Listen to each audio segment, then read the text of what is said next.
अस्सलाम वालेकुम स्टूडेंट्स।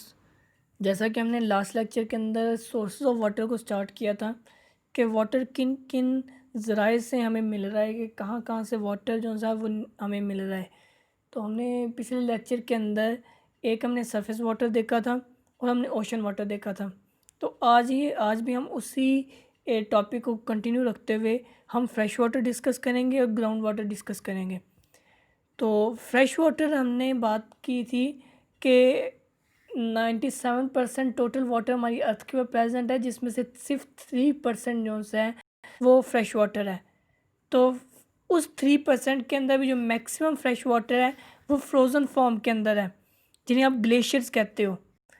तो ये जो सी हैं वो फ्रोज़न जो वाटर है ये माउंटेन्स के ऊपर पाया इसकी फॉर्म में।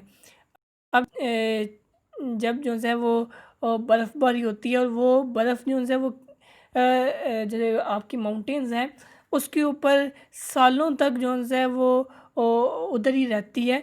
तो वहाँ पे आइस की शीट्स बना देते हैं कि एक बड़ी सी वजह से हैं वो बर्फ़ के तोदे बना देते हैं, जिन्हें हम ग्लेशियर्स का नाम देते हैं।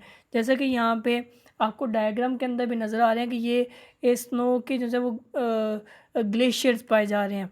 तो अगर हम पाकिस्तान के अंदर भी देखते हैं तो एक बड़ा मशहूर है जिसे आप सियाचिन बोलते हैं। तो सियाचिन भी क्या है कि वो ग्लेशियर है, कि वो भी इसी तरह स्नो के अकामुलेट होने की वजह से तो वो इतना बड़ा ग्लेशियर बन गया। तो अब जो है ये हम अगर ग्लेशियर्स हैं उनको भी हम डायरेक्टली तो यूज़ नहीं कर सकते। जब वो पिघल के पानी की फॉर्म में होते हैं तब हम उस वाटर को यूज़ कर सकते हैं। तो ये जो ग्लेशियर्स हैं ये क्या करते हैं कि वहाँ से पिघल के तो नीचे आते हैं और वो जो है वो उस वाटर को हम वो यूज़ कर सकते हैं। तो बाकी जो है आपके फ्रेश वाटर है वो मुख्तलिफ आपकी स्ट्रीम्स के अंदर, रिवर्स के अंदर, लेक्स में, पॉन्ड्स में पाया जाता है, कि आपके मुख्तलिफ जोड़ के अंदर जो जोड़ों में पाया जा रहा है, आपकी नदियों नालों के अंदर, दरियाओं में जो पानी आ रहा है जिसे आप यूज़ कर सकते हैं, वो आपका फ्रेश वाटर है।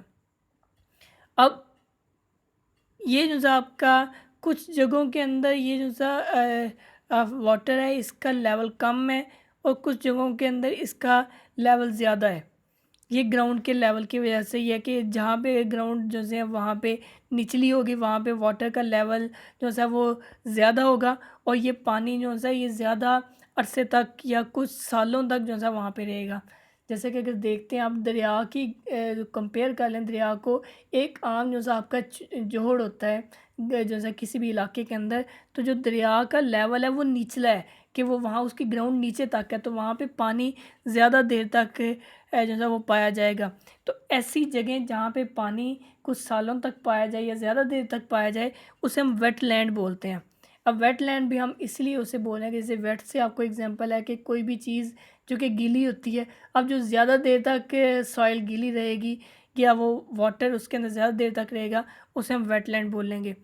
जैसे इसके अंदर आपको सिंध प्रोविंस के अंदर कुछ एग्जांपल्स दी हुई हैं, जैसे पगड़ी होगी, कर होगी या खरकी होगी, ये सारी क्या है कि ये वेटलैंड्स के अंदर शुमार इनको किया जाता है।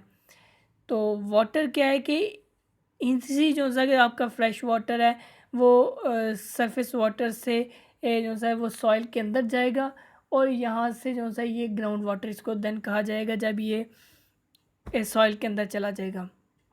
तो ये था आपका फ्रेश वाटर।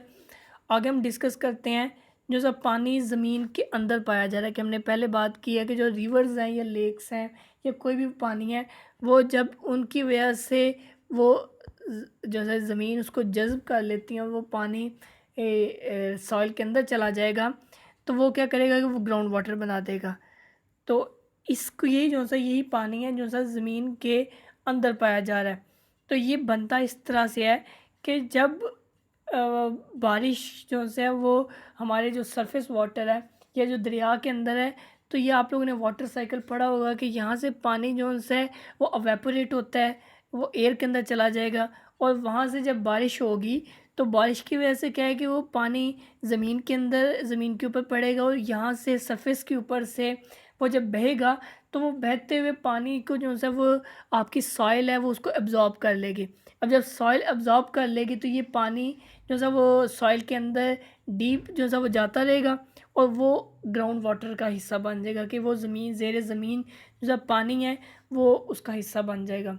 और इस ज़ेर ज़मीन पानी को या ग्राउंड वाटर को हम अपने घरों के अंदर या बाकी जगहों पे हम यूज़ कर रहे हैं। तो ये जो सा आपका ज़ेर ज़मीन जो ग्राउंड वाटर है, इसका भी एक लेवल है कि वहाँ पे जो सा लेवल है कि वो अगर सरफेस वाटर तक है कि उसका लेवल ज़्यादा है तो या उसका लेवल कम है, तो ये जो उसका लेवल है इसे हम वाटर टेबल कहते हैं। तो ये आप लोगों ने देखा सुना होगा कि वाटर टेबल जो है वो कम होता जा रहा है पानी को ज़्यादा यूज़ करने की वजह से, कि जब आप पानी को यूज़ कर रहे हैं तो ये पानी क्या है कि आपने तो ग्राउंड वाटर के अंदर से पानी निकाल लिया, तो ये पानी जब आप कंज्यूम कर रहे हैं जो एक्स्ट्रा पानी है वो तो आपका निकल रहा है और वो दरियाओं से होता हुआ समंदरों के अंदर शामिल है और शामिल हो रहा है। उस समुद्री पानी को आप तो यूज़ नहीं कर सकते। तो ये जो पानी है जो इसका वाटर टेबल है वो कम या ज़्यादा है या किसी जगह पे कम ज़्यादा है, तो इस जो है वाटर का लेवल है इसे हम वाटर टेबल कहते हैं। तो जब किसी जगह पे बारिशें बहुत ज़्यादा होती हैं तो वहाँ पे वाटर टेबल हाइयर होता है कि वहाँ पे ज़्यादा वाटर टेबल है और हमारी सरफेस के ज़्यादा नज़दीक है। और जब पानी की जो है वो बारिशों की कमी हो जाती है तो उस जगह पे कहत इसीलिए पड़ता है कि वहाँ पे वाटर टेबल बहुत नीचे चला चला जाता है, क्योंकि हम तो ग्राउंड वाटर को ही ज़्यादा यूज़ कर रहे हैं। तो जब बारिशें नहीं होंगी तो वो ग्राउंड वाटर जो है वो ज़्यादा नीचे जाता रहेगा। तो आज का टॉपिक यहीं पे ख़त्म होता है। इंशाल्लाह नेक्स्ट लेक्चर के अंदर हम वाटर के अंदर पाई जाने वाली इम्प्योरिटीज़ को डिस्कस करेंगे। तो थैंक यू।